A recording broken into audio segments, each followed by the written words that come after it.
So yeah, I was reading your book in preparation for the interview. Last time I read it, I reckon was about a year after it came out. Right. 2005. Was it come out 2004? Yeah. 2004. Yeah. So I reckon it was pretty hot off the press then. So it's been 20 years. Man, it holds up well. It's unbelievable. In fact, I remember enjoying it at the time, but I think I was even more impressed with it now, probably because it holds up so well. Do you get that sense from it, or do you look back at it and think, oh, I wouldn't have, I'd changed that bit, or I would have written that bit differently? Yeah, I'm afraid I have to entirely disagree with you there. So the book's 21 years old now, and obviously things get dated. I hadn't looked at it in a very long time, maybe 15 years. And a woman, this kind of fascinating woman who teaches philosophy at Yale, contacted me. She teaches a side elective course for outgoing seniors in cocktail and alcohol history. And it's the most popular elective course on campus at Yale. She sounds like a good podcast guest. She's amazing. Right. Actually amazing. I need to get her details. She teaches philosophy, but she specializes also in alcohol and cocktails, and on the side in prostitution. Okay. Those are her fascinations. Right. She's an amazing woman. Vices. Yeah. Her name is Jessica Spector, and she asked me to come and lecture to her class. And at first I thought it was a complete farce. I was like, you want me to come to Yale and lecture about cocktails? She was like, yeah, I've read your book, blah, blah, blah. And I've assigned my book to my class. And so pick out any section that you want to talk about and let's discuss it. And so I sort of went through my book again, and I literally was just holding my temples and howling. I was just like, oh my God, this is so cringe. Like, I wrote this. You actually can't write this today. I wrote that, and there's just, aside from the monumentally embarrassing typos that just weren't corrected by Random House, things like NWA's "fuck the police." Yeah, I saw that actually. I noticed that. Yeah. And I asked them to change it, and they're like, "Well, what did my?" It was NHA or instead of NWA. Yeah, something crazy. And my editors, I was like, "You have to change this. This is very embarrassing." And he was like, Proust went to galley with a lot of typos too. And I was like, yeah, I'm not Proust. Like, this is, I've seen all these typos and I fixed them, so please fix them. They just wouldn't. But that aside, there are just entire concepts that I'm just like, oh, I just wish I could take that back entirely. I spoke to... But you don't think, obviously times have changed. Yeah. And I want to get into this. The experience of being a bartender has changed for many different reasons. Sure. But also not changed in certain other ones. But your book is of a specific time, very much of a specific time. Late 80s, 90s, right. A bit of the noughties. Uh-huh. So what is it about your sort of memoir of that era that you think that you wish you could change now? Yeah, I'm trying to think. I keep brushing up against this thing where like rum was just a thing that Americans resisted so frantically back then. I was like, rum is amazing. Why will nobody?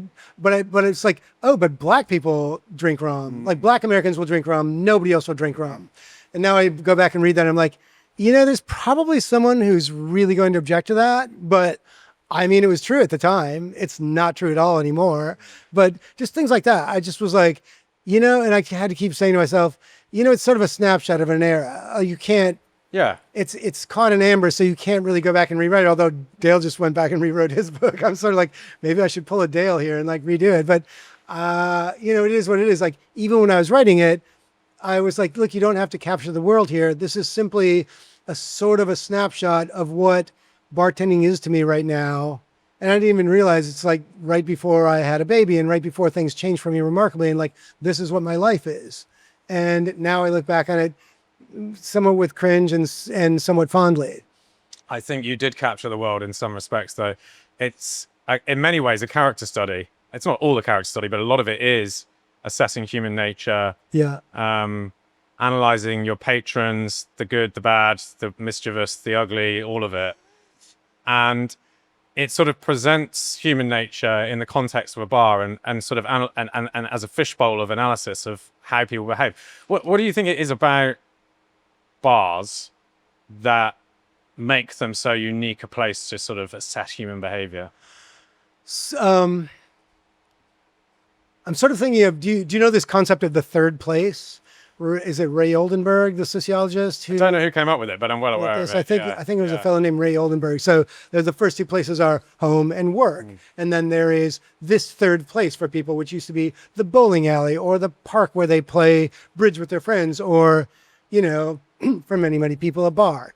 And the bar is one of the few things that has hung on as a third place. I suppose the cafe where you set up with your computer and don't talk to anybody anymore. But it's not quite the same, is it? yeah, it's not quite the same. Which is why it's sort of spectacular that there's this sort of unspoken given that you don't crack your computer open ever in a bar. Yeah. And, you know, when people do, we give them a sort of subtle, like, oh, I see you brought your computer. That's very nice. You know, and you either get it or you don't. But, you know, because the bar is the third place. This is not original to me at all, but, you know, many people have pointed out that you can drink for a whole lot less at home. Like there is no actual point to, you can buy the ingredients to make the cocktails that you love and drink them for 1/5 the cost in the comfort and security of your own home. People are driven out to bars for the same reason that people have always been driven out. And that is to be, we're social animals. We're part of a civic group. And if you aren't getting that in some way in your life, you go and you find it. And bars are those places where there's no questions asked. You can go in and find it. You're not going to run this, but I'm laughing thinking of a time when I went some years ago. Am I not allowed to run it, or am I not going to? You're not going to. Like this is too long a story, but I had to go to Japan to do a piece on Murakami, the artist, and when I got there, one of his handlers was there waiting for me at the airport, and he took me to this gigantic mall where it's all like anime and old video games and all this like super crazy high-tech mall. It was like walking into Blade Runner, where Murakami was doing a bar, and that's what I was there to interview him about. And walking in, I passed this tea shop, and it was clearly a little tea salon, and the women in there were dressed as French maids, but with cat outfits on. Right, so sort of fusion costume. Yeah. And I was like, whoa, wait, what's going on with the French maids with the cat ears and tails? And the fellow taking me was like, you can't go in there. And I was like, oh, what do you mean? Is it like prostitution or something? And he's like, no, but you can't go in there. It's tea. I was like, but I'm a tea drinker. I don't drink coffee. I drink tea. That sounds great. And he was like, no, it's not for you. And I was like, oh, is it private then? He's like, no, it's public, but you can't go in there. It's not for you. I was like, is it women only? I don't understand. And he was like, no, he just didn't want to tell me. And finally he was like, it's for young men who live with their parents. Right. And they are afraid of women because they don't know how to approach women. And so they go in there, and these women are very nice to them and serve them tea and talk to them very nicely. I'm like, are you kidding? That was made for me. Let's go. And he was like, no, we can't go in there. I will not let you in there. I'm like, I'm going in. I'm going in to have some tea. Really? That's all it is? We're not talking about like rub and tug place or anything. It's just tea, right? Yeah. He's like, yes, but you don't even understand Japanese. So the cat costume's sort of supposed to be like a familiar, almost cartoonish, approachable. I mean, these guys are raised on anime and manga and whatever. And, you know, so this is very comforting to them. And the girls are rendered as sort of cartoons, and then it's all sumimasen, and it's like Disney World, but for the beginnings of dating kind of thing. Right. Or incels or whatever, what have you. And, you know, so I went in and he was just like holding his hands over his face and he was so ashamed, and the girls were really nice. And I was like, I guess I'll have some sencha, you know, and they were all smiles and chattering at me. And I was like, I would come here every day of the year. And he's like, this is so humiliating. He's like, do not tell Murakami that I took you here. And I was like, you didn't take me here. I took you here. But, you know, it's like, it's that concept of like, everybody has to find water will seek its level. It's like the Japanese are just so intelligent that they accommodate everybody. Yeah, and specific venues for each like requirement or need. Amazing. Which I guess is a little bit different to how we do things in the West. I mean, obviously we have members clubs and we have, you know, 5-star hotels that are a little bit harder to get into. And we have gay bars, and we have, you know, like everybody sort of seeks their level in a certain way. But there's also a lot of democratization as well, right? I mean, most of the bars within like you know, a mile of here, you and I could both happily walk into. We wouldn't be judged for the way we look or our age or our gender or anything like that. Well, maybe. I don't know about age.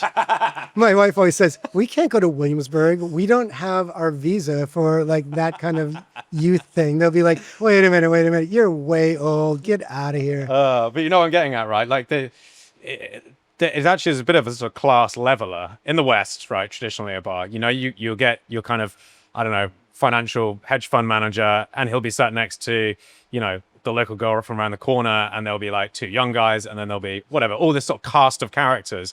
And what a bar does, what a lot of bars do, is they sort of, it's a leveler. It's society writ small, but with some additional conditions applied over the top, i.e., there's a bar, you can't step behind it. Right. You have to pay for your drinks when you're there. There's a bartender, he's basically in charge of the place and is the rule of law and judge, jury, executioner, etc.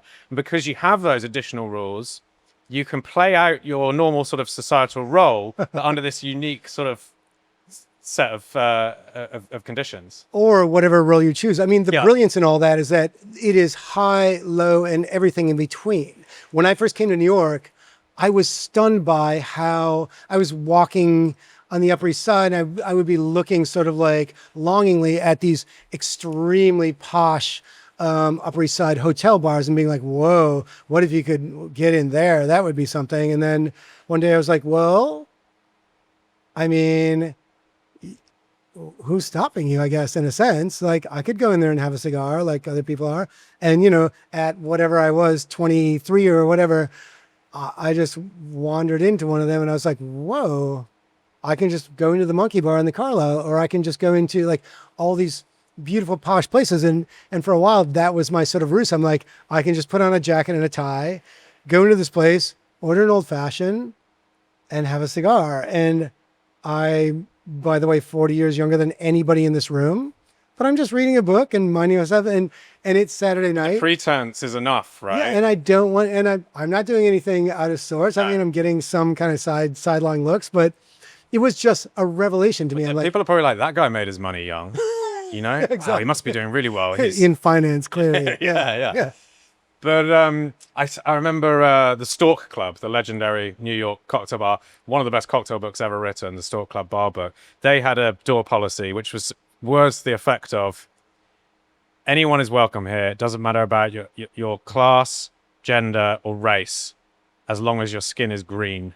And what it was cash. You've got to have money to come in. As long as you've got the money, we don't give a shit. I mean, that's sort of the unspoken to almost every place in New York, right?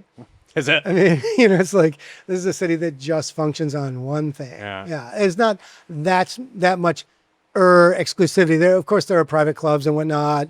They're not even, I mean, they're expensive. Depends on how you like, but when I know friends who belong to private clubs, I'm like, how much does that cost per year? And they're like, oh, it's like $1,300. I'm like, whoa, really? Really? Like the University Club? Are you kidding me? That's like that magnificent McKim meat and white building, you know, like, really? It seems to me quite inexpensive, you know, like, or whatever it was. Oh, it is. I don't know how it operates here, but I mean, there's a couple of things to say about that. One is that sometimes you just need a single barrier for entry. And if that is $1,300, which is not an enormous amount of money for the kind of person that probably wants to go and drink there, right, given the price of the drinks, it might be enough to just stop someone who was just a chancer, maybe a young version of yourself, like just wandering in, right? Because perhaps a current version of myself. A current version of yourself. But I mean, it's not like London where you have Browns and no, all these, sure, where they're really expensive. I guess the other thing, this is how it works with some members clubs in the UK. Not all of them. Some of them obviously just very exclusive because they want only a specific set of clientele in. But a lot of them, it's actually a licensing dodge, because if you are a members club, there are certain leniencies to do with things like smoking cigars indoors, hours of operation, all this kind of thing. So as soon as you have a membership policy, it means you can kind of skirt around some of those problems. That's also weirdly the same here, and I've never understood why more people, including myself, haven't taken advantage of it. If you have a private club, there are leniencies about the liquor license, about smoke. Like, you basically will never get visited by any inspectors ever. It's long been, I shouldn't even put this out on the air because for 20 odd years, it's been my great dream to do a bar like the millions of Japanese bars that are on the 18th floor of a high rise in Sendai or whatever. And you go up the elevator and you go down a hallway that passes 23 other one-room bars. And you go to the one-room bar that your particular firm frequents every single night. And it's just has 12 seats in it. If that. And 2 people working. Yeah. And nobody is ever inspecting it for anything. No. And everything's impeccable and it's wonderful. I'm like, I'm going to do that on the 23rd floor of the MetLife building or something. Nobody would ever let you do a wet wall in a building like that, but somebody somewhere would. There is something about it, isn't there? The idea of just tending, you're never going to be in the weeds. Right. You can concentrate on every customer, with pretty high degree. I would be in the weeds now, even with 12 seats. I'm like, whoa. 3 people want drinks at once. You people calm down, I was going to ask you, I picked out a bit in Cosmopolitan. You said you always, this was true in 2004, always work Wednesdays on your own. I did back then, yeah. You don't anymore? No, I held on to my Tuesday shift at my bar. This was like, I started out with, I think, 4 shifts at my bar. And then, you have a staff. And the staff wants all the shifts. And the staff are much younger and much hungrier than you. So you're like, okay, you can have my Friday. That's a big shift. All right, I guess you can have my Thursday. And then somebody else is like, wait, you gave your Thursday to Nermi. Like, okay, all right, Nermi can have my Wednesday then. And then so I held on to my Tuesday forever and ever and ever. And I just only recently gave up my Tuesday out of necessity because a strange thing happened where NYU Langone started an emergency room right down the block from us.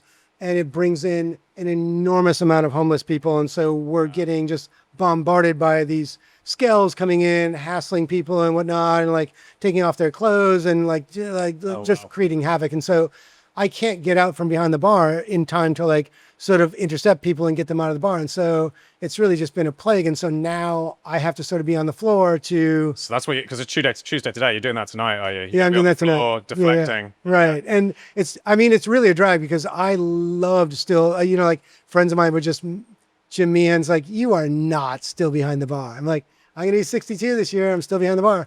And I loved my shift. I streamlined it so that I come on slightly late. I set up my own well. I work for 4 or 5 hours. And then I just drop the mic and pay. You're guest shifting in your own bar, basically. Yeah, I'm guest shifting. Yeah, I just pay my bar back to do all my cleaning for me. I'm like, you get all the tips. You clean it up. Do you think there's an argument that sort of career bartenders, career hospitality, you end up better off being on the floor anyway, like at some point in time. And not because you necessarily lose the sort of tactile skill of bartending, but actually with the experience that comes with having done it for decades, you're better off just communicating directly with guests. Running the place. I have found that. Actually, I sort of love running the door and running the floor because that gross term touching tables that people say. That's horrible. I touch a lot of tables. I go to people and I sort of pet their shoulder in a really creepy way. I'm like, I'm just touching your table. We do need to get rid of that term. It's disgusting. Yes, but it's like you can see the entire thing. We have tables outside now since COVID, and behind the bar, I couldn't tell anything going on outside. But tell me there's a naked guy hassling table 4 outside. I'm like, oh my God, I go running outside. Now I can see everything happening everywhere when there's something going on. People are like, I don't know, I got this drink and it has a nail in it. I'm like, yes, it's a rusty nail. So we put a rusty nail in it. Don't swallow it. There's just all kinds of things that you can, it's just much better for me to be on the floor. But I feel like I've copped that thing of like, yeah, I'm not on the bar anymore. And now I'm on the floor. But you're right. In many senses, it's a much better view. And I have a much better sort of like overall feel of the place. I actually think the guest shift needs to die. Speaking of, we just touched on guest shift. And it should be more like a guest host. So if a bartender is going to go to another country and work in someone else's bar, don't put them behind the bar. Like, they're going to fumble their way around the place. They're not going to be able to make drinks properly. They're not going to be able to talk to their guests properly who have come there to actually see them. Instead, just get them delivering drinks to the table and taking orders and advising. That's actually amazing. That's amazing because I have just been railing about the guest bartender thing for years. I've done it. I've had people in my bar. And the great unspoken is that it's a shit show, like start to finish. Like, in case you haven't heard, this is going to be the summer of the Paloma. It's a fantastic long tequila drink, the bedfellow of the margarita, citrusy, fresh, and incredible vibrant pink color. If you're going to make this drink, then you're going to need this from my sponsor, Fever Tree. Their pink grapefruit soda. Made with fresh, ruby red grapefruits, it adds that wonderful sweet, sour, and slightly bitter tang to a nice Paloma. Take yourself a highball glass, fill it up with plenty of ice, add a splosh of your favorite tequila, and then top up with Fever Tree's pink grapefruit soda. Finally, and most importantly, finish with a slice of pink grapefruit. Now, let's get back to the show. You don't know where their stuff is. People don't know who you are. Yeah. People don't promote it properly. So the guests are coming in and being like, yeah, I'll have a gin and tonic. You're like, oh, sorry. I just have this menu of these 5 drinks that I've worked on for the past 6 months for this place. And they're like, I don't want any of that junk. I just want a gin and tonic. You're like, can somebody club this person over the head and get them out? And you're just like, oh, so this wasn't promoted at all. Nobody knows who we are. We've come halfway across the world.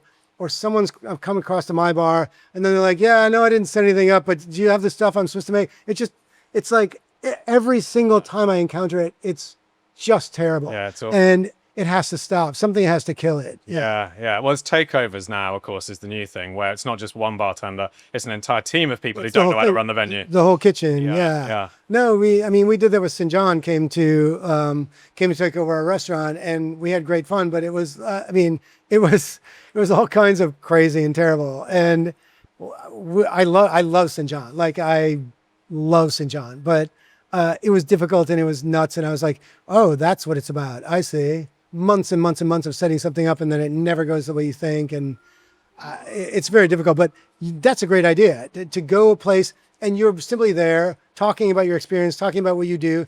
The actual bartenders who run the place are making your drinks behind you. I mean, let's face it, they're going to be batched anyway, right? You know, pretty much. Effectively, yeah. You're going to have basically taken it all out. Or you do one drink. Like, I've gone to many places where it's like, here's Toby Cecchini, the freak on a leash. Come and watch the monkey will make you a Cosmopolitan. I'm like, watch him go. Dog. Wind the handle. Yeah. Just you snap the whip and he'll make you a Cosmo. And I'm like, okay, that's valid. I'm now a dog and pony show. I'll do that. Like, that makes sense. Or somebody making you, then you're like, Sammy Ross is going to make you, a penicillin or whatever it is. You have somebody who's associated. I'm going to bring Joaquin Simo and he's going to make a Naked and Famous for you or whatnot. Yeah, no, that makes sense because it is just turning out one drink. It's you can do it blindfolded and still have the conversation with the guest. You can execute it repeatedly over and over and over again and tell the story. Because nobody wants a batch cocktail, do they? No. Like, there is nothing. See, this is the thing I don't understand. There are bars. Bartenders want to serve batch. Bartenders love batch cocktails. Of course they do. But there are bars that promote their bars like, we've got 18 cocktails all batch to serve you quickly, blah, blah, blah. You're effectively bragging about how lazy you are. It's like, our bartenders can't make a fucking drink for you in front of you, so we've got them all in spigots where they've been in K-kegs for the last month and a half, by the way, including citrus, and we just pour them out for you. Isn't that great? No, I find that humiliating. Are you kidding? People go to bars because they want to be around other people, as we notice. But the thing that you go to a real bar for is the show. You want to see a bartender concoct a cocktail in front of you for you. They've got the mixing vessel, they've got the ice, they put it in. You're watching, like, even if you're talking to your friend, you're watching that person pour things, measure things, do twists, cut twists. It's fascinating because it's process and people love process. It's inherently fascinating. Yeah, I think it's fascination, but it's also a little bit of sadism as well. I think paying someone to do something for money and seeing them do it and it take time is part of the exchange and the agreement that a bartender has with a guest. I think it's one of the reasons. You're making this sound a lot like prostitution, by the way. I mean, I think it's one of the reasons why the mojito got so big. It's because it was so laborious to make, right? It's all the muddling bit, then the measuring, then the churning, and the crushed ice, and then churning more crushed ice. Right, and you watch this thing unfold in front of you. You're like, yes, I'm getting my $20 worth for this drink because look at how much it's fucking pissed off the bartender who's been made like 200 of them tonight. You kind of raise your eyebrows when people would ask me for a mojito. They're like, "Can I have a mojito?" I would say, "Yes, you may." It's going to take 15 minutes though. And really it would take 7 minutes. But I would say that just to create some friction. So that, no, actually not to create friction, to alleviate friction. Because I'm like, you're not getting that drink quickly because I'm making it correctly. and like every other drink. And so it takes a little longer and you're going to wait for it. And then they're like, okay. But yeah, no, I think, by the way, do you know Kevin Armstrong? I know that name. He runs Satan's Whiskers in London now, Okay, which right. is like, well, it's top 50 best bars. Really great classic cocktail bar. Yeah, I've heard of it. And he used to work for Match Bar Group in London. So Milk and Honey London, Right. Match, The Player, that whole group back, which was massive back in the noughties. Uh-huh.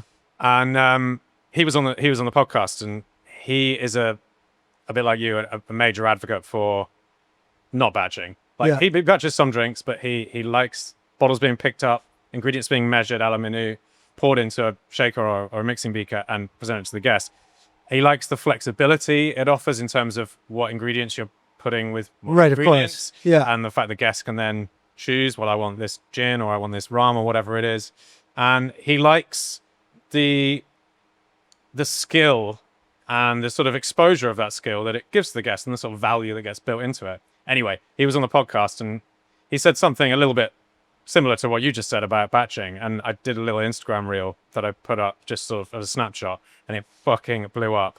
Honestly, this reel's had like, I think close to 1 million views now. Really? And quite a lot of likes, but a huge amount of hate in the comments. I'm sure. Directed at him from, I presume, bartenders who've got very comfortable with batching. Right. They've also got very comfortable with this idea that they are chefs, effectively, designing these cocktails, Right. the nuance of the ingredients, the balance and everything. And so they're perfect the way Everything absolutely perfect. And the idea that a guest should come in and go, well, I like Appleton rather than Havana Club, Right. is just crazy, because would you go into a restaurant and say, well, I don't want, that cut of meat, I want this? I want the foie de canal, but I wanted goose, please. The chef's like, well, you can go fuck yourself. Yeah. But that's not what we're about. Like, as a disclaimer, I will say that we do batch some cocktails. We batch cocktails we sort of cheat cocktails. We batch parts of cocktails together, so they're not a 7-bottle pickup. Sure. They're a 3-bottle pickup. Which makes sense. Yeah. So, like, you can call me on my hypocrisy, but yes, even those drinks that are bad, even our Boulevardier, somebody should be able to say, I want a Boulevardier with Knob Creek rather than Old Forester, please. Oh, well, I can put that together for you, but our batch sort of is with Old Forester. You have to have that ability. You have to have that flexibility, because that is, by the way, what we do. Absolutely, yeah. Yeah, I think what I saw in the comments there was some people had, they really, it sort of shows how the sort of perception of what a bartender is, both from the consumer and the bartenders themselves, has shifted. And there really isn't a lot of daylight for a lot of people between what they do as a bartender and what a chef does as a chef. And I think they are quite different things. Yes, it's hospitality. Yes, it's service. Yes, you're delivering something that that person is going to put in their mouth. But actually, the beauty of a bar, at least this is the way it used to be, is that there are myriad combinations of product that you can put together and that you can instruct a good bartender to do for you. And if they are good, they will do it really, really well. And by limiting the amount of product that a bar offers, and sometimes in some bars now, it really is like we only offer 10 products. We don't do spirits, we just do cocktails, and each one of them is batched, and it is like a tasting menu of drinks, right? That has its place, perhaps. It is something. It is an experience. I like the idea of that. I've been to bars. In fact, I went to one in Japan very much like that, where it's just a tasting menu. But I don't think that style of service should be infiltrating normal cocktail bars any more than it has to. I think there's ways of building efficiency in batching, but it shouldn't take over from the idea that a cocktail bar is an inherently customizable experience. Right. That's a thing as specific as all dessert restaurants. Yeah. There's a little niche there, and it's kind of fun when you go do that. You're like, okay, I'll bite once, twice, whatever. But I cook, and I've cooked all my life, and I love cooking. I've never been a chef, but I agree with you that what a chef does and what we do are completely different things. And in fact, all the best restaurants are restaurants that have very, very carefully curated and closely curtailed menus.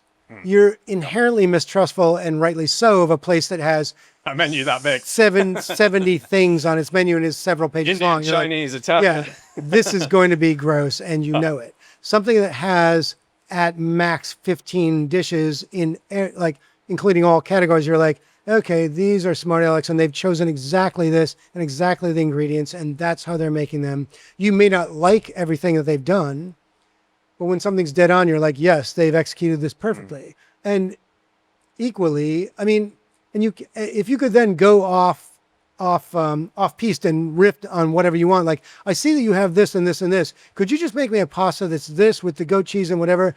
That would be the equivalent of what we do. We have 15 cocktails. You can choose from them, but there's also hundreds, if not thousands of other things that we can make given the breadth of experience behind our bar. You say, actually, I'd like a bijou, but I want it with yellow chartreuse instead. Fine, great. We can do that. Nobody's like, that's what we do.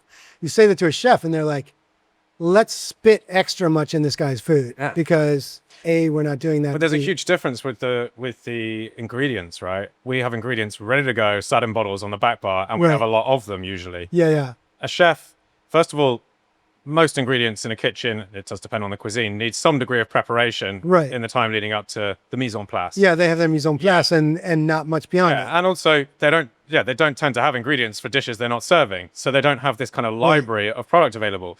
So because if they did, I mean, it would be insane to be able to make a la minute pizza, pasta from scratch, a curry, all the spices of North African cuisine, sushi, right? That's not what a kitchen does because it's completely impractical. But for bars, it's totally practical. Yeah, right. I mean, in a real bar, a real bar is up, down, left, and right. But in high-end cocktail bars, let's say bespoke cocktail bars, you have so much of that you're somewhat dismayed if somebody can't do that for you. Yeah. You're like, really? You have one kind of rum? What do you mean you have one kind of rum? Yeah, the argument is curation, right? The argument is that I, as this bartender, and I'm not necessarily saying this is wrong, but I have curated a drinks list, a spirits list, a wine list, and if you limit that right down, then you're offering someone a particular experience of a night out, where effectively you've written the rules. This is what you can have. Everything else is what you can't have. Like it or lump it, right? That is a thing. I get it, and it's okay. And I like that kind of thing sometimes, like tasting menus. But I think where I have a problem is where the majority of bars, cocktail bars, start to believe that actually it's up to them what people drink rather than the people that come in. Right. Yeah. I mean, it's gotten to some degree it is that way because a lot of people don't know what they want to drink, and that's fine. Here's our list. This is what we do. But if you then say, I actually am just looking for something very, very simple. Do you just have like a very light space side that you can do with just like a splash of soda on a rock? And they look at you like, who's this leprechaun? Are you kidding? Have you seen our bespoke cocktail list? It's like, no, it looks wonderful. And like, I mean, we can do that with a coconut emulsion. I'm like, no, I don't know, no coconut emulsion. You can. That's seriously the kind of conversation that often goes on, and I know this because people said it in the comments of this particular post. They were like, if someone comes in and asks for something else on the menu, then I'll upsell them this and explain about our process with this, and I'll tell them this, and it's like, well, that's great, and if done in the right way, perhaps it works, and to the right guest as well, who is amenable to these ideas. Right. But to a guest who came in with an intention that, you know what, tonight I want to drink an old fashioned with fucking, old Warhol. And that's that. And then you have tried to sort of steer them in a direction of some other cocktail that you've created to educate them and to open their mind to this idea that actually the flavor of the drink can be so kind of creative and imaginative and life-affirming. It's rye, but it has tonka bean and sencha green tea in it as well. You're like, it's rye, but it tastes less like the rye that you wanted. Because we put a lot of other stuff in it. Right. Look, again, like I'm kind of being a devil's advocate to this, but this sort of stuff does go on, and I think it needs rearing in a little bit. But I mean, so here's the kind of thing. Like, I mean, what we're doing is saying that's okay for the novice. Like, lots of people don't know what they want to drink, and lots of people are impressed by coctology and whatnot, but the longer you're in this and the more you've done it, the more, I mean, it's sort of like anything. It's like being an artist, or it's by like you just carve away until you're just sort of at the essentials. I mean, I got to a point where I just started just mixing base spirits. I'm like, I'm going to put this I'm going to put this rum with this Scotch, and This is over a when large you rum. need to just give up the Tuesday night shift as well. No, I mean, this is a drink that I was making at home while I was watching movies. I called it the heavyweight bout. It was an Aberlour cast strength against this beautiful Trinidad Scotch from Plantation, and they just offset each other perfectly in the weight and the dryness of the Scotch against the sort of like beautiful sweetness of the rum. And I was like, this needs nothing. This would be ruined with a garnish. But I could never put this on my list. And I started making it for my bartenders, and they were like, why couldn't we put this on our list? It's amazing. And so I eventually put it on the list as the heavyweight bout, because like there's like two heavyweights going. Yeah, going nice. up, so. I like the name. You just reminded me, actually. I came up I went through a similar thought process. It was one of my books. I think it was the second cocktail book, and I was kind of I'll tell you what the drink was called first. It was called a Wilbury Sour, and it's called a Wilbury Sour because the Traveling Wilburys was the supergroup, right? And the idea was you sort of take these leading artists and you put them together and you see whether they are indeed a supergroup, or in fact they're lower than the sum of their parts, which of course the Traveling Wilburys and practically every other supergroup was. But anyway, I can't remember the exact ingredients, but it did like, is that a double bass?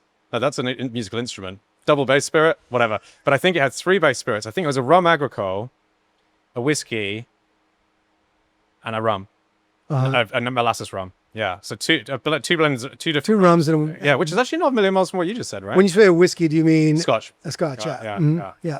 And it was a sour. So Actually, Scotch and rum play incredibly felicitously together, I find. I mean, you would think bourbon would go very well with other aged spirits because the casks often end up getting used. Not as much, though. No? This is an entire other podcast, but like American whiskey against Scottish whiskey / Scottish style whiskey, if you will, Japanese whiskey, etc.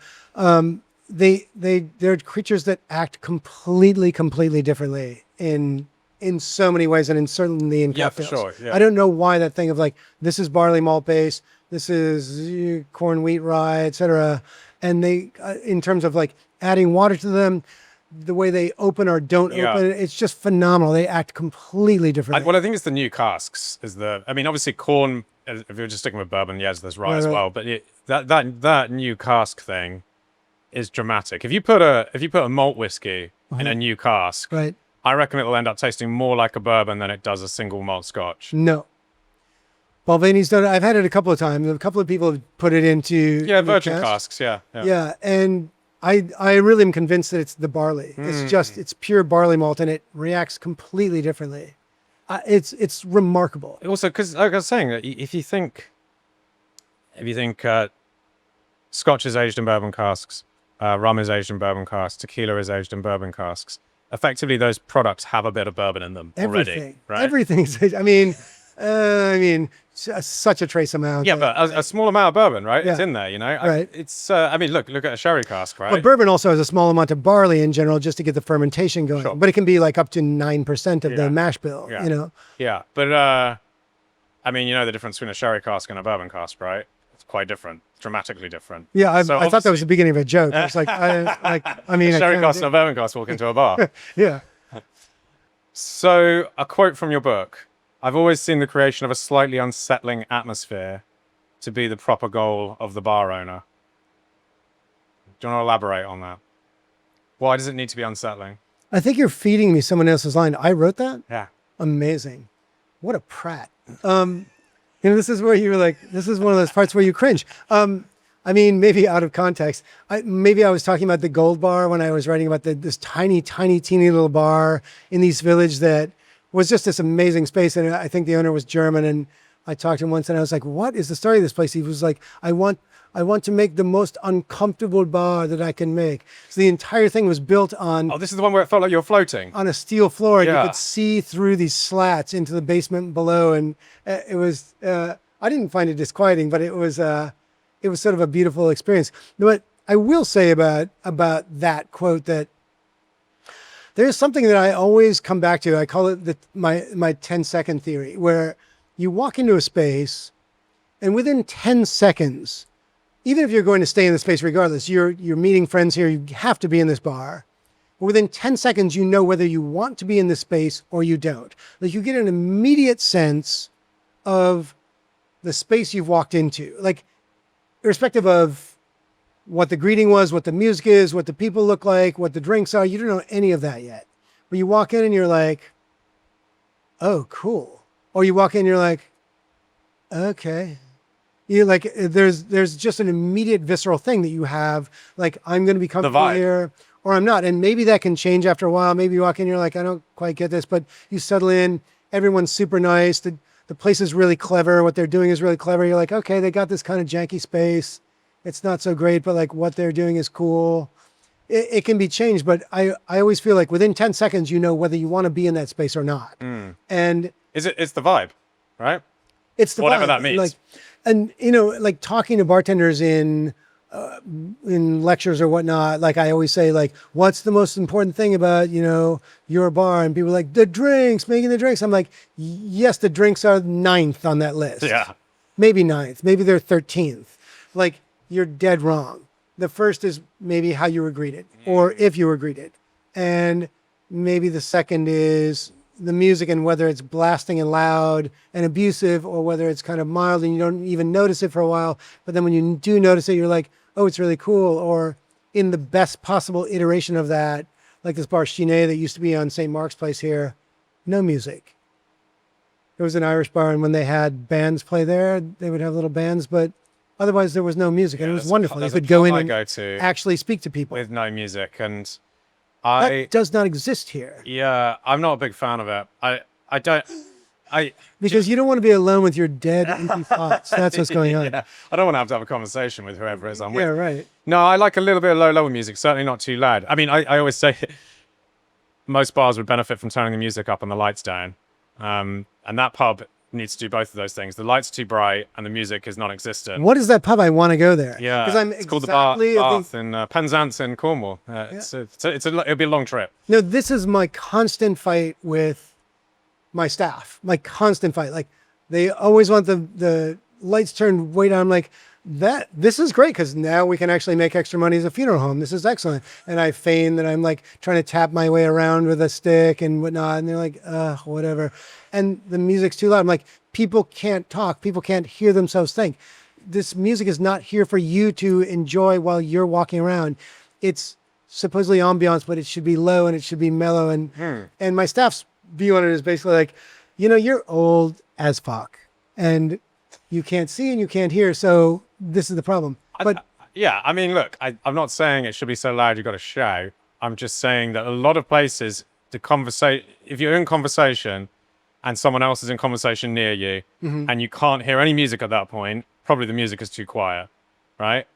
And similarly with light, I think the thing about lighting is and this goes back to the sort of what we were talking about earlier about the sort of purpose of a bar and the function and why it is such a great kind of petri dish.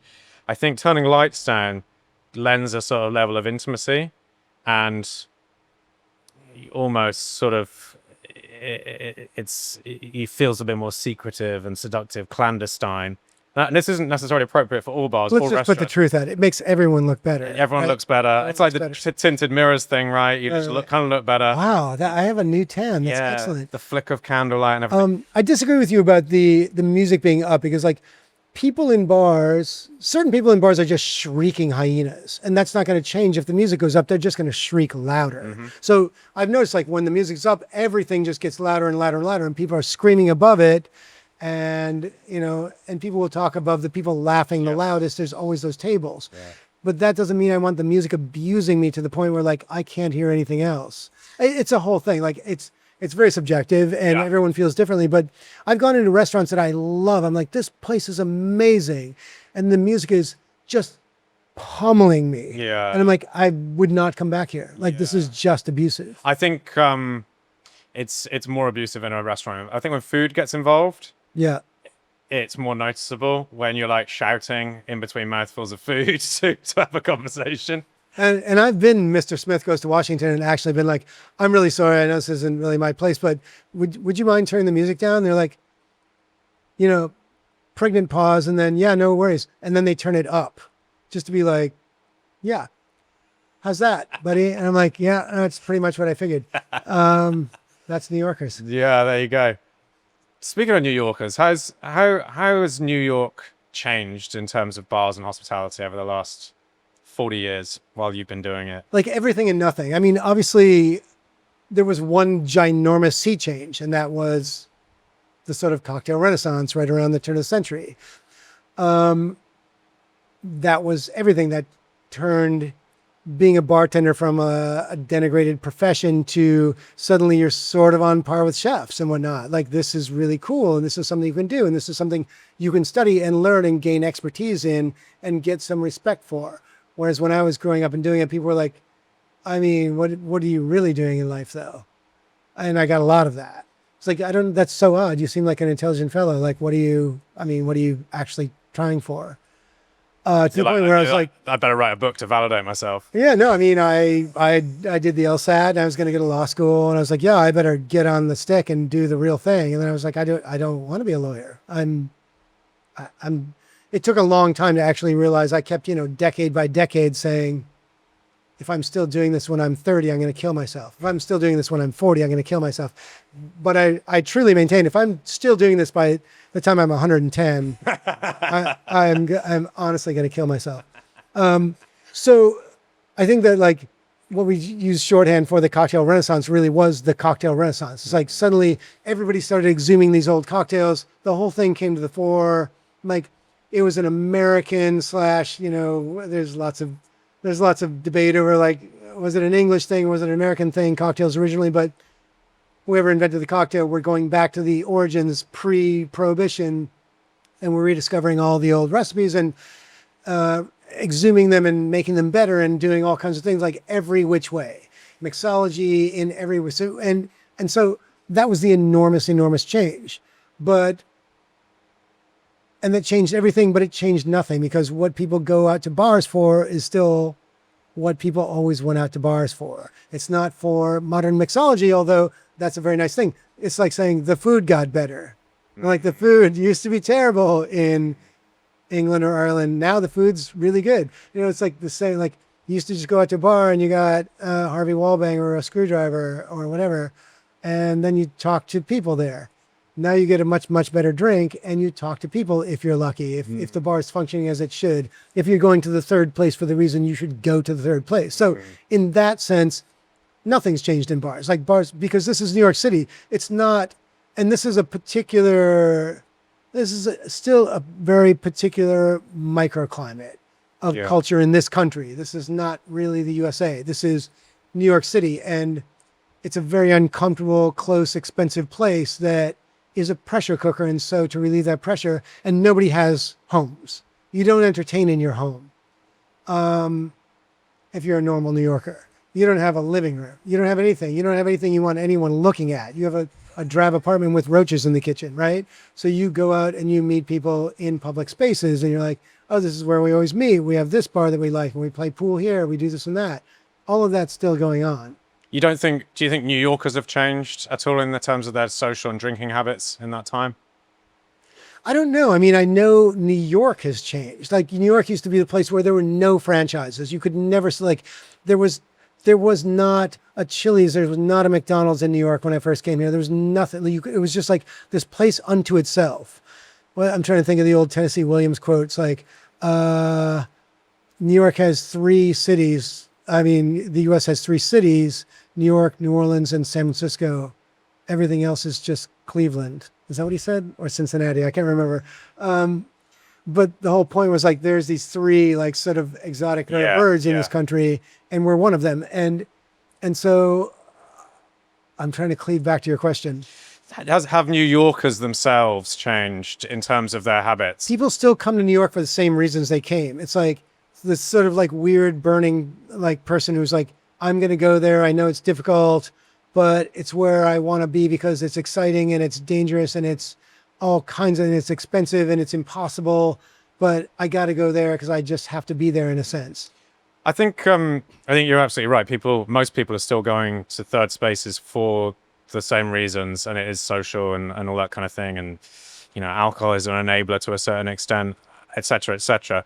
But I do think that the cocktail renaissance, as you call it, it did sort of cut off a small section of socialites who effectively became like cocktail hobbyists. Right. They go to seek out the places which are serving these drinks, and the same with food, right? Do you call them anoraks?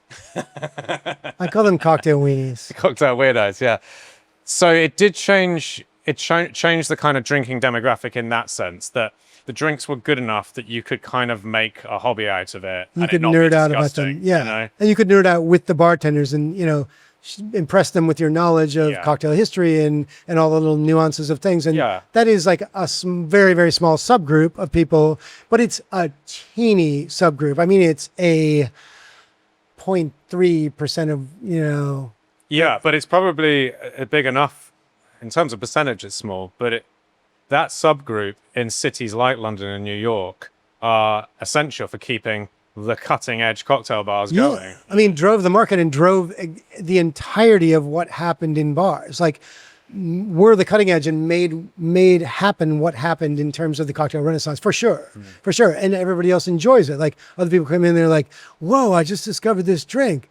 I mean, I'm just like, insert any drink you want here. The Adonis, you know. I'm like, "Oh yeah, that's a very old drink." Like, really? Because it's amazing. You're like, "Oh yeah, I just discovered this drink, the penicillin. Have you ever heard of it?" I'm like, "I have. Yeah, I'm friends with the guy who made it up." And like, you know, there's all those people have profited from that small sort of nerd edge pushing that envelope for that period of time. We've all profited from it in a way. It's like, all the boats were raised in the same sense. Yeah, exactly. But New Yorkers, I mean, this city is, it's funny, I've always said this of New Yorkers, like, New Yorkers are you know, like any large city, I suppose, like Londoners, I don't know London as well. I lived in Paris for quite a few years, and so Parisians are very much this way. New Yorkers are very wary. They're very, like, disproximate. You go to a place and New Yorkers won't give you anything. If you ask them for $1, the answer is, But if you ask them what time it is or whatever, or if you're like, "Oh my God, can it actually get hotter?" Like, New Yorkers will talk to you. That's one thing New Yorkers have is gab. Or you're just like, "I don't know, after Cuomo, do we really want Mamdani?" Like, "Oh, believe me, we want Mamdani," like blah, blah, blah. People will just open up to you in this very funny way if you show them that you don't want anything from them. If you're in a bar and you're not like actively hitting on this woman, you're just like, "I don't know. I thought this was a good drink. Did you have a cherry in your drink?" You know, she's like, "Okay, this guy's not trying to pick me up. He's just kind of like, my drink is weird. How's your drink?" Then Where does that come from, do you think? it comes from everybody being wedged in together at such kind of uncomfortable proximity that you have to, at a point, access the humanity in other people. Like, we're all wedged into that same subway car that reeks like fetid garbage and the air conditioning isn't working. Like, somebody's got to say, It smells pretty bad at the moment. It's so hot, right? yeah, like, it's just like, "Oh my God, are we actually going to survive?" And then two other people around will laugh, and then you'll start talking about it. Like, that's the one thing about New Yorkers. Like, if you show them that you're not trying to get anything from them, they will open up and talk and talk and talk. And that's very interesting. I don't think it's not necessarily like that in all other cities. New Yorkers will gab, but you have to first show them that you're not looking to steal their watch. It's not like that in London. Yeah, maybe you might encounter situations like that from time to time, but in general, the Brits, we're not very good at sort of quiet chit chat with strangers unless you go to villages, right? If you get out of the cities and you go to the villages, for starters, kind of everyone knows each other in there anyway. And if you go in there as a stranger, they want to know who you are as well. Yeah. And so you'll start, and usually they're not very hostile. Like, they might seem like it because British people are kind of naturally quite sort of like melancholy and kind of, whatever. Quietly hostile. Yeah, quietly hostile. Yeah, passively hostile. Yeah. But they might come across a little bit like hostile, but actually they're just curious. And then usually if you're not a twat, they will open up pretty quickly. All right. Yeah. You know what's interesting about all that? I've had, like, maybe it's because that's the way Londoners react to each other, because they're like, you need to carve out your own space. But when I go there, I find I can strike up conversations fairly readily just because of my accent. People are like, "Oh, he's some clueless Yank, whatever." Yeah, but first of all, you're in a bar, which is basically like where your natural habitat. Right. Right.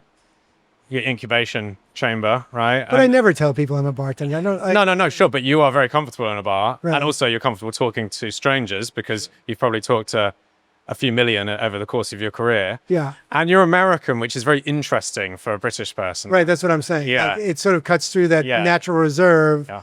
And you know, you're just like, I don't know from this, but is this kind of natural that the beer is warm? Yeah. You know? No, but Brits find Americans to be sort of semi-exotic, And humorous. but also flawed, like for whatever reason. For starters, obviously the Revolutionary War, that was a big no-no. Still holding it against. Yeah. You know?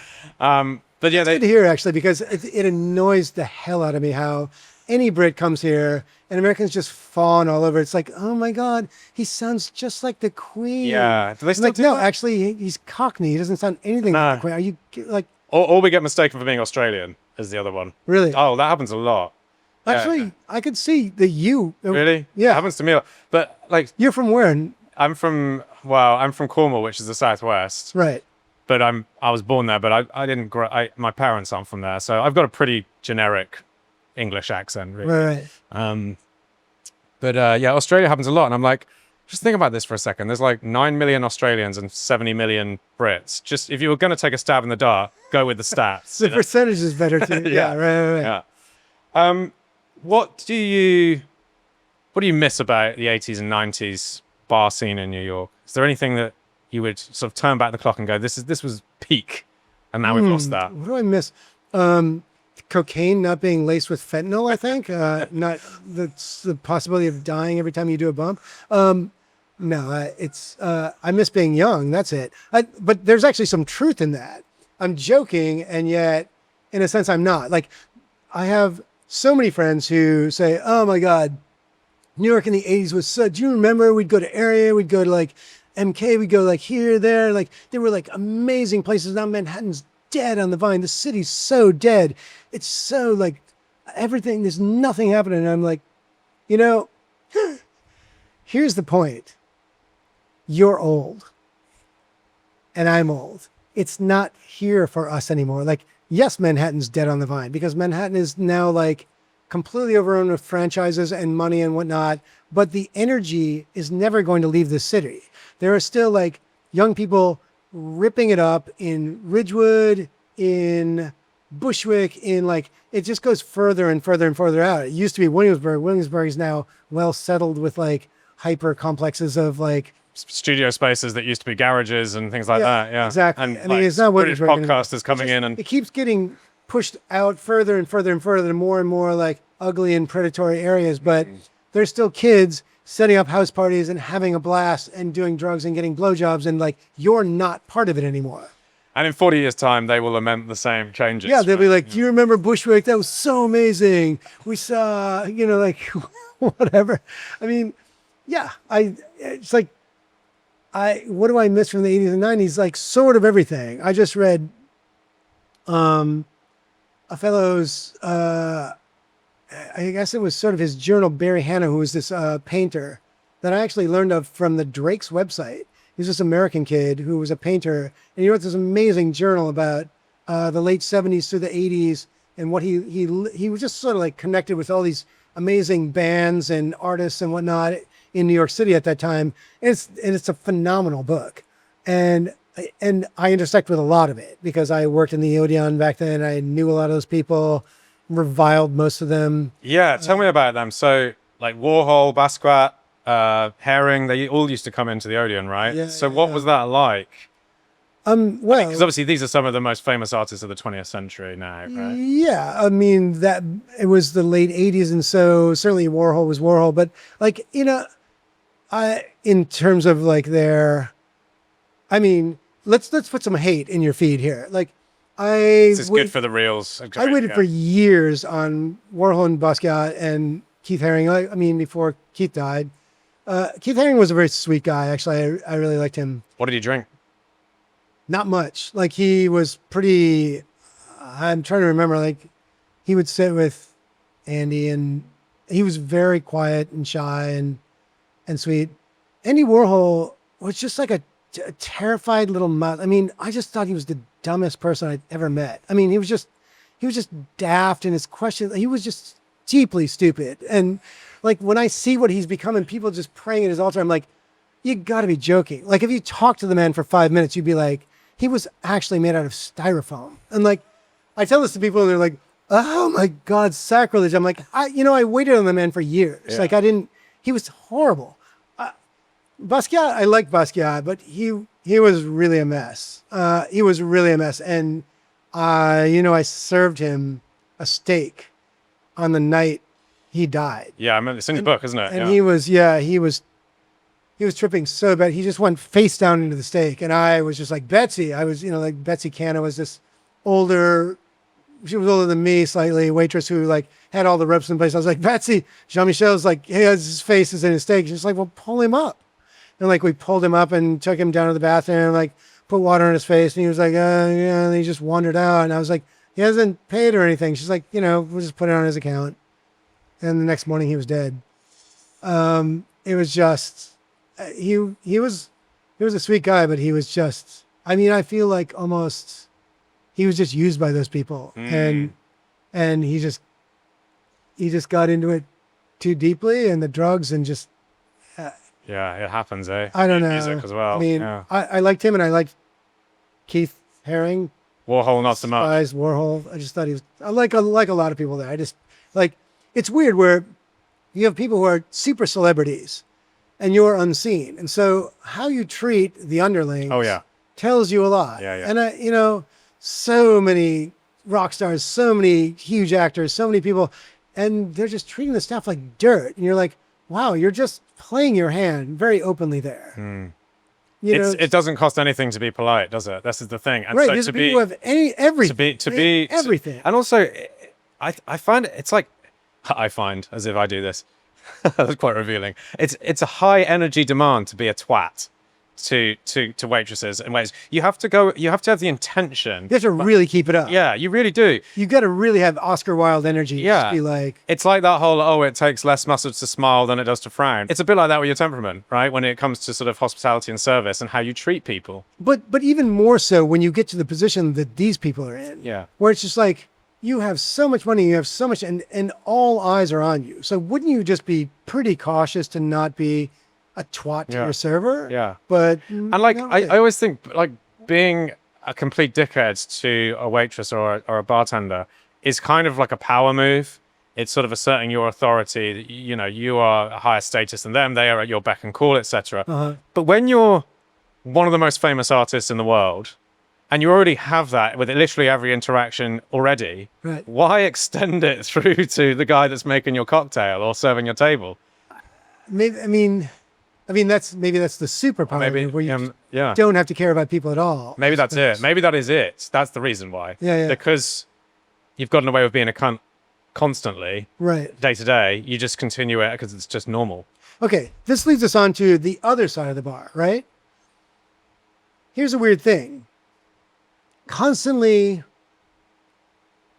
I have this back and forth with my bartenders, other bartenders, places I get myself in trouble in places where I'm like, why would you, as a bartender, act in an offhand way to your customers? Like, you disapprove of this one. I use this all the time. I used to talk about my father's gin and tonic. Like, what's your spec on a gin and tonic? Now I use a much more reviled drink. I get on stage and I say, listen, I see a lot of big bartenders in this room. I see a lot of faces I know very well. I'm not going to talk down to anybody. So let's talk about, let's go right to the top. I'm going to discuss a pretty complex cocktail that I think some of you have heard of, some of you might not, but we're going to take it apart pretty carefully. It's called a vodka and soda. And then everybody kind of laughs on cue. And I'm like, what's so funny? You've heard of this drink. And so I'll pick somebody out, a bartender I know, sort of a friend of mine. I'll be like, come up on stage. I want you to tell me your spec on a vodka and soda.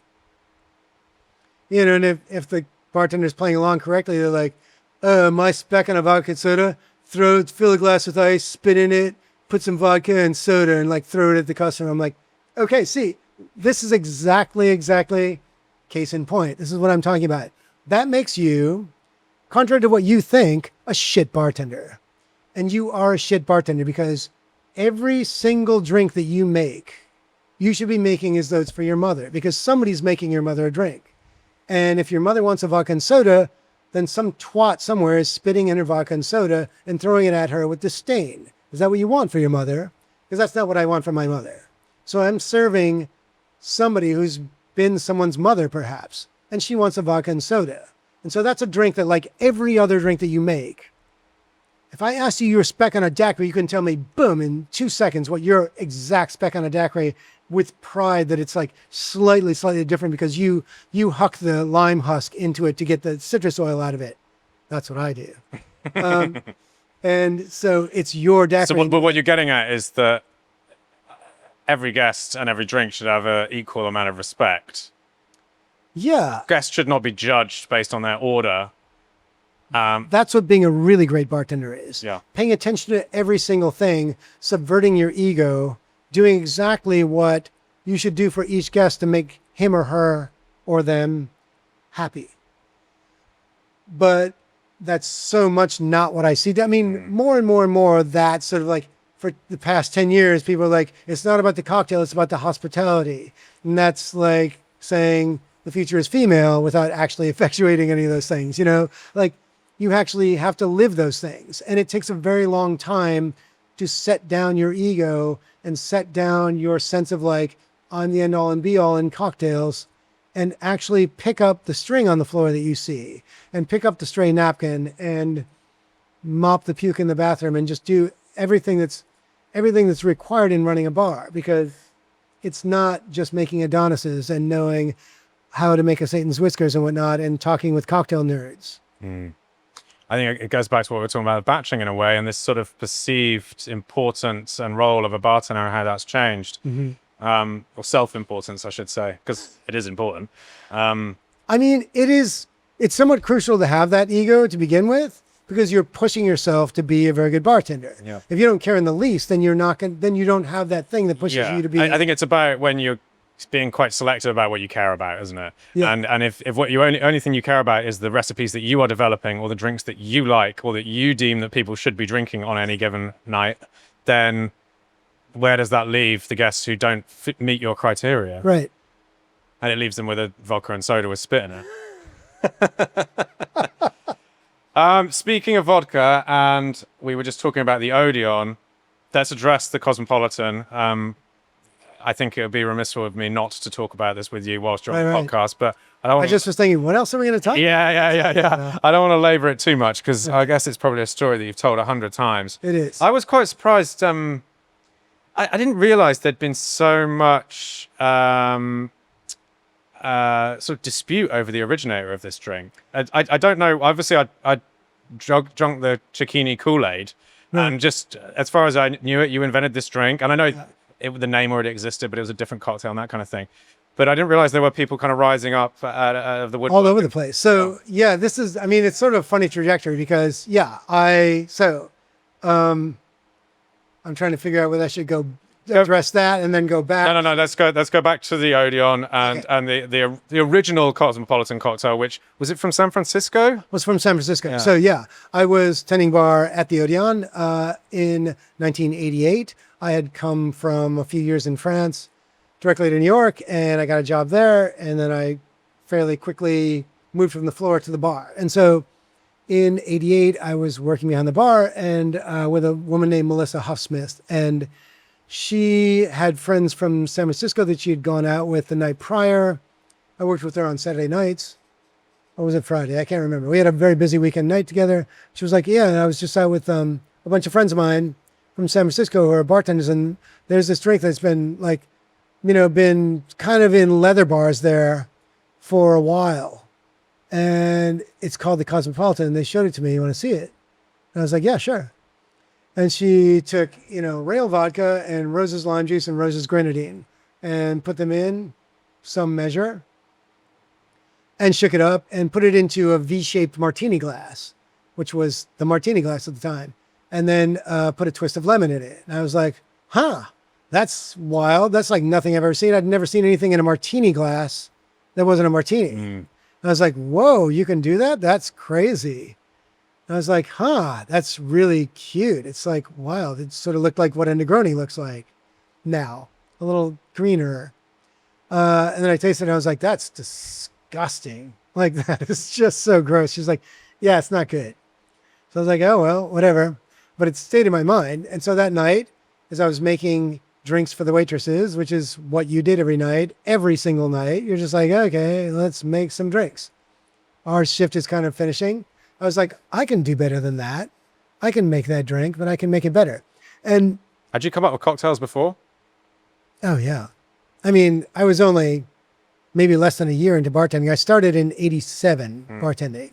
So I was less than a year bartending, but of course, that's what we do every night. You're just like throwing things together, particularly back then. It was like pre-Renaissance. It was like, But anything you'd named or renamed or that had sort of stuck in your mind or that you were remaking, or was it more just a la minute, bang? no, I was pretty new. I was just a few months in, so I was trying to get down the old fashioned and the daiquiri and this and that. I was just trying to get the classics down. Yeah, sure. Enough to be of service at the Odeon. But we, unusually at the time, made our margaritas with fresh lime juice and Cointreau at the assistance of Keith McNally, who was the owner at the time. And so that's the only way I knew how to make a margarita. I didn't know from the gun with the soda mix that everybody else was doing.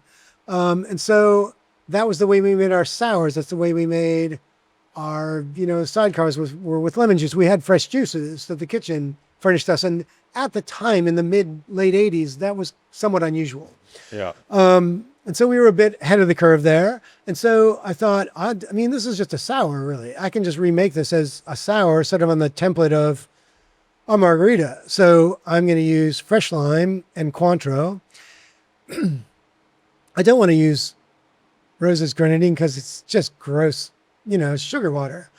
So we had Ocean Spray Cranberry Juice cocktail at hand to make Cape Codders. So I was like, well, that'll give me the red without sort of like impinging Just too much on the drink. So it's like a few glugs of that. And then what's going to be the base? And Absolut had come out with Citron several months prior, just a few months prior. And when it came out, it was kind of hilarious because... Was that the first modern flavored vodka? Actually, they maintained that Pepper was out in like 86. Right. I hadn't remembered that, or I hadn't been aware of it. That's interesting. I would have thought that came after. But yeah. so 88 was when they came out with Citron, and that was the first that I'd heard of it. And we were just like, dude, check this out. The flavor is inside the vodka. We were just like, no way. Like, it was mind-blowing to us. We were just like, that is the coolest thing ever. And then we were like, let's do all kinds of stuff with it. And we didn't have any idea what we were talking about. We're like, let's make like martinis with it. And then we were like, that's not very good, is it? Okay, never mind. We were just messing with it for months. We were like, that should be good, right? But it's, okay, let's do like lemon drops with it because it's lemon, right? Like we kind of couldn't figure out what to do with it. Yeah. So I was like, I know, I'll use that stuff that I'm really excited about, but can't quite make work in any particular way. I'll use Absolut Citron. And so it was just very simple, 2, 1, 1, 1. That was my spec. 2 ounces of Citron, 1 ounce Cointreau, 1 ounce fresh lime juice, 1 ounce cranberry juice cocktail. And so, shaken hard in that martini glass, and I kept the lemon twist. And, I remember pouring it out for Thais and a couple of the waitresses that night, and they were like, oh my God, this is amazing. And I was like, oh, good, great. That's cool. I knew I could make that better. And they're like, no, we love this. Like so they wanted it every night. They just wanted it night after night after night. And so it became our sort of de facto sort of staff drink there for a while, for weeks. And I was like, okay, are we kind of done with that drink now? And they're like, no. Little did you know. Yeah. And so there was this very bizarre moment where then one of the artists who was a super regular at the Odeon came up and he was like, yeah, I want that Cosmopolitan. And I was like, wait, how do you know about the Cosmo? That's our staff drink. And he's like, yeah, no, Thais told me about it. I'm like, oh, yeah, that makes sense. Okay. And so then there was another level of strange when somebody I didn't know came up and ordered. I'm like, wait, who are you? How do you know about, that's our kind of private drink. It's like, oh, Donald Sultan told me about it. I'm like, I see, we're playing telephone here. Yeah. And then yet another level when I went up the street to El Teddy's on further up West Broadway, and I saw them shaking this drink that kind of looked like a Negroni, and they're like, "This is a Cosmopolitan." I'm like, "Wait, what? How do you know about that drink?" And they're like, "There's some guy down at the Odeon making it." I'm like, "Yeah, that's me. That's not my drink. Like, that doesn't look right." Like, and so then suddenly it was out. You got to see this cocktail disseminate out complete there. exodus. It was Like you're witnessing a cocktail become a classic. Like, it was crazy Yeah. how it suddenly was within months everywhere in downtown New York. And then within a year and a half, it was like the thing that ate us alive. And it was like being chained to a boot blacking machine where, like, on Friday, Saturday nights working the bar, I was making 250 of these things. It's like nobody was drinking anything else. So, like, by 1990, you were just like, God, let it stop. This is horrifying. And that's when people were like, wait a minute. I heard you're the dick who made that drink happen. And I was like, no, not even. I don't even know that drink. Like, no, my friend Thais told me that you're the guy. I'm like, oh, look, I mean, like, it's a drink I made up for the waitresses. I didn't. do you think this envision all opened the doors to other contenders for the creator of the drink because you were publicly denying For involvement? years, I was just like, I just didn't want any part of it. Yeah. But so then, like all things in New York, it died a very sudden death. It was like, it was in vogue. And then suddenly over a course of just a few months, it was like, whoosh, that was so 1990. Like by 92, you were getting 6 Cosmos a night. And it was like, okay, good. Like, we're done with that. And then suddenly 10 years later, there was just this insane moment where everybody was ordering Cosmos again. I'm like, wait, it's like this thing has risen from the tomb. What's going on? Yeah. And I didn't have a TV. So people were like, oh, don't you know there's this show where, like, these chicks are drinking your drink, like, constantly. And that was Sex and the City. And, to this day, I've never seen an episode of Sex and the City, but Yeah, you're not missing much. it was literally 10 years later when the rest of the world discovered the Cosmopolitan and it, like, launched it into the stratosphere. And now it was a whole thing. I started bartending in 2001, and it was on the first cocktail menu that I worked under. Well, actually, I'd been bartending before, but in pubs, but cocktail bartending in 2001. Right. And it was there right from the start. So I don't know. I mean, I couldn't comment because I wasn't even legal drinking age in the mid-90s. I guess it wasn't around in the UK, but certainly as a drinking age adult, I don't remember a time it wasn't there. Right. So, yeah, I mean, then with the cocktail rent, I always called it my albatross. It's like, it's the albatross around my neck. It's like, you're that guy who invented that fucking drink, curses on you and all your progeny. But I'm like, look, whatever. It's a drink I made up when I was 25 and just starting bartending for the waitresses at the Odeon. I didn't envision all this. But then, and I would deny it. And then the cocktail renaissance came and all of these pikers came out of the woods and were like, oh, thank you for popularizing the drink that I, in fact, invented in Athens, Georgia in 1982, or the drink that I invented in Miami and whatever, or the drink that I invented in Georgia and whatever. I'm like, who are these insane people? Like, suddenly I realized, like, oh, this drink now is part of the lexicon. And so everybody wants to be a part of history, right?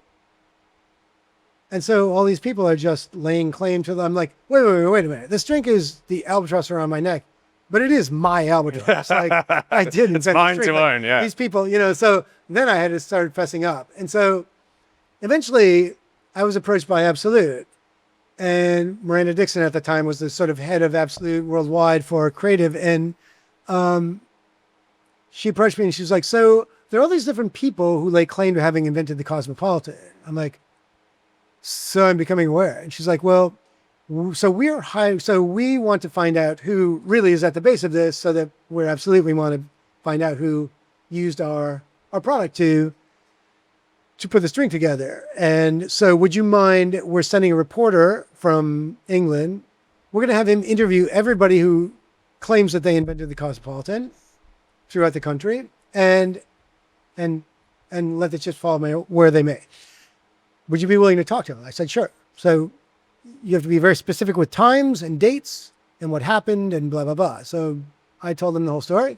And they came back a couple months later and they said, well, congratulations. You're the only person whose story actually held together with the facts of the release of Absolute, Citron, and blah, blah, blah. And corroborating evidence from the girls that were around who you're serving it to every single night. Right. The people who were there and saw it. And so I'm like, well, duh. It's my drink. Yeah. I invented it. There was never any doubt in my mind. It's like, it wasn't a big thing. I'm not sure if you know this, but congratulations. Yeah. You are the inventor of the It was the work of 5 minutes when I was 25 years old. I didn't have any big egotistical thing behind it, but it is my drink. Yeah. I think, it's a drink that I had to be invented eventually. Maybe not with Absolute Citron, but it's in that Daisy family, right? You've got Sidecar, White Lady, a Margarita. Yeah, it's just a very simple vodka sour. Exactly. With some tint to it. With the Cointreau or triple sec instead of sugar. Right. So, and the world was waiting for a vodka version of that. Sure. I think probably all the better for having Absolute Citron rather than a standard vodka.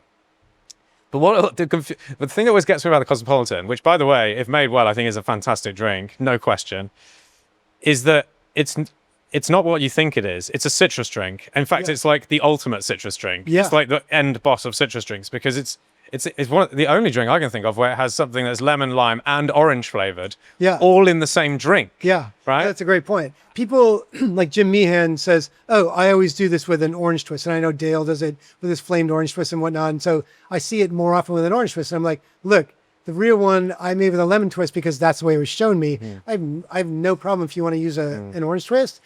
It almost makes more sense in a sense, but there is lemon, there is lime, and there is orange in there. Take your pick. I mean, I wouldn't use a lime twist because it's very bitter, but it's this is always my bugaboo when people are like, oh, I've had Cosmo, I'm like, but have you? Because no one makes it correctly. Like I've put out the specs so many times when I make it, it's exceedingly dry and even rather shrill. Yeah, like bracingly dry. It needs to be super cold, super dry. Yeah. I mean, there's just no reason why it should be sweet. You'd have to either put sugar or grenadine or a shitload of Cointreau in there, right? Yeah, it can't be cloying because you won't keep coming back to exactly. it. And that's my thing. But I've had so many people say, like, sort of charmingly say to me, oh, this is wrong. This is way too sour. I'm like, oh. I'm not going to go into the particulars, but it's de facto not wrong.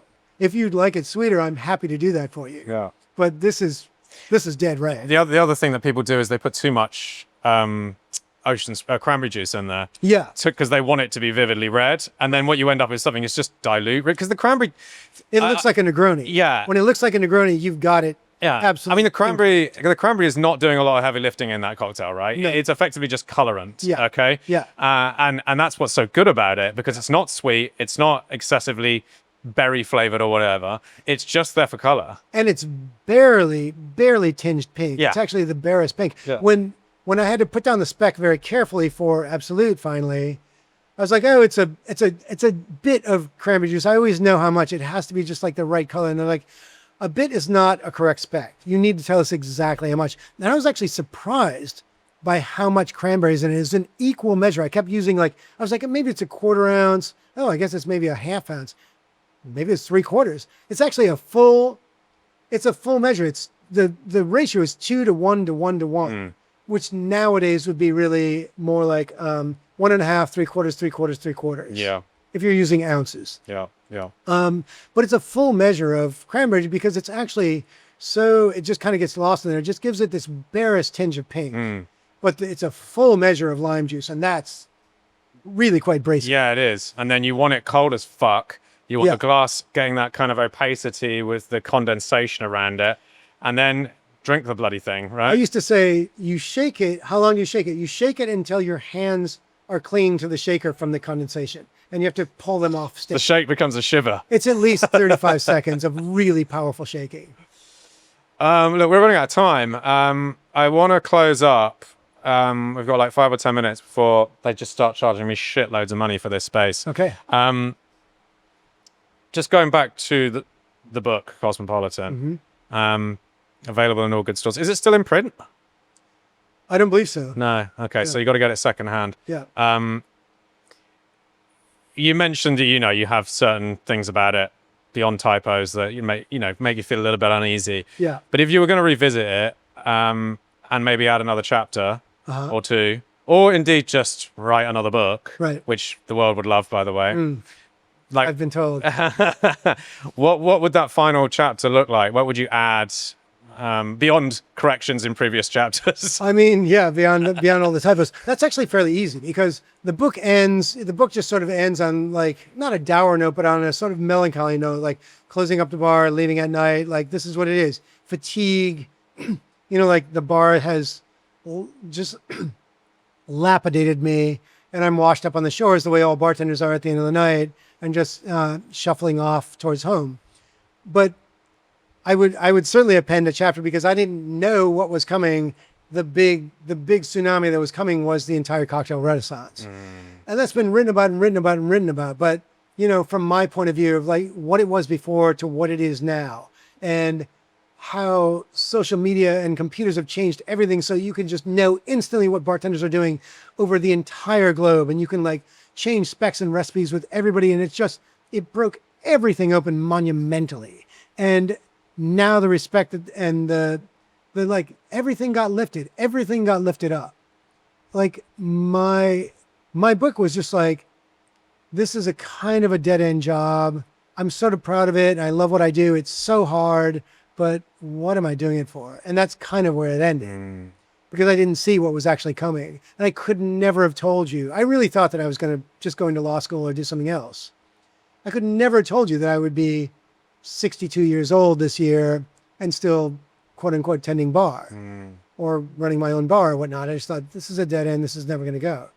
But the entire industry has sort of like cracked out of a shell and emerged as a much more valid thing. And in ways that I never could have seen back then. And in ways that are much more, it's just like, there was a happy ending, whereas in my book, there wasn't really a happy ending. There was just kind of it went out with a whimper rather than a bang. But I think the bang was coming afterwards. Speaking of happy endings, we need to end, not in a kind of happy ending massage parlor kind of way. What do you mean? Long Island Bar. I've not been. I might come down tonight, actually, if I've got time. Yeah, do. Tell me about that. The LIV was like a thing that we were so lucky to happen into. Joel Tompkins, my business partner, was he was one of my bartenders at Passerby and working on the side for a hedge fund surreptitiously, which no one knew. And when Passerby, we lost it due to the lease just being yanked out from under us. And he said... What year was that? That was in 2008. And so, he was like, hey, you want to do a bar together? And I was like, yeah.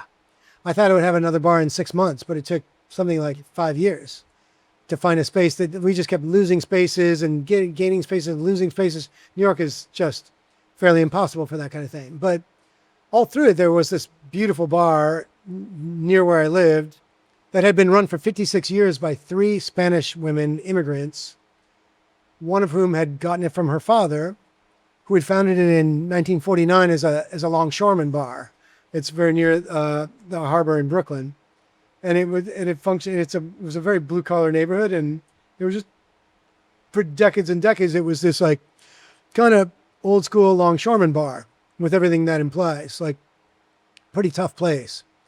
And these 3 women ran it without a single employee for 56 years. Whoa! 7 days a week, like unbelievable. And they closed That's it. That's like the Japanese bar. Yeah, they were in their 90s. They were in their 90s when they closed it. And they just closed it, like literally just closed it. Like the glass is still on the shelves, the tables, the Formica on the walls, everything just literally like caught in amber.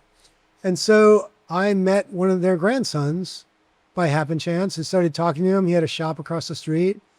And he was like, wait, you had Passerby? I loved that bar. That was one of my favorite places. And he was like, would you ever consider opening up the Long Island restaurant? And I was like, are you kidding? What do you mean like everybody in this city is trying to get a hold of that space, but it's like some crazy woman who lives in Spain who owns it. She won't talk to anybody. Everybody knows the story of that place. And he was like, oh, that's not really quite right. She's not crazy at all. She's my grandmother. And she lives right across the street. It's great. He was like, I have the keys. I could show you. You want to go in? And I was like, are you kidding me? Oh my God. I've been looking in those windows for 5 years, like everybody else, just dreaming of that space. And literally, like, it was just like out of a sitcom. Like, he let me in, he turned on the lights. Within moments, his grandmother noticed the lights on and came from across the street. I started talking to her. She was very gruff with me. But, you know, I kind of passed it off and laughed with her. I had a very tough Italian grandmother. And he was like, Grandma, this is Toby. He's a bartender. And she was looking me up and down. She was like, he's no bartender. And I was like, oh, yeah? You should see my knees. You should feel my back if you don't think I'm a bartender. And she was like, maybe he's a bartender. Like, she was just like, she was actually really a sweetheart, but she was playing it very tough. And the next day he called me and he said, my grandmother wants to offer you the lease on the space. And I was like, there's no way. This is... Wow, you must have made some impression. Did you drop the Cosmopolitan? I didn't. She wouldn't have known what it was. She would have no idea. Wouldn't have a clue. Like, she would have been insulated from that. Yeah. No, she served vermouth to longshoremen and watched... They were Spanish. They watched soccer all the time. I mean, Drink vermouth, did they? They drank vermouth because they're Spanish. That's what they did. Right. Yeah. Yeah, no, it was just a total happenstance luck thing. And that was 13 years ago now. And it's still every day. We were so lucky. People walk in there like, this space is amazing. I mean, we worked and worked and worked on it for like a year and a half, but just retaining it the way it was. It's terrazzo floors, the same booths, the same tables, the same Formica walls, but way to do it. I mean, we had to rip out all the plumbing, all the electrical, everything behind the bar, redo the entire, like, it was an immense amount of work without touching anything seemingly that, No, I know what you mean. Sometimes restoration, like, much there's more a work lot that has to go on behind this, like, Yeah. it's not visible in order to make it look like you haven't done anything, We basically. had to tear out the entire basement, redo all the plumbing in the floors. I mean, it was an immense amount of work, but it was so worth it. You walk in and you're like, you can't fake that. It's not a Disney bar. It's a bar from 1949, but functioning as a cocktail bar. I mean, behind the bar there was a school desk, and there was a metal sink with a gas spigot underneath it coming from the floor. And I was like, "What is this for?" And she was like, "Heating the water. That's how you do the dishes. You turn the stopcock and you light the spigot." Just light it.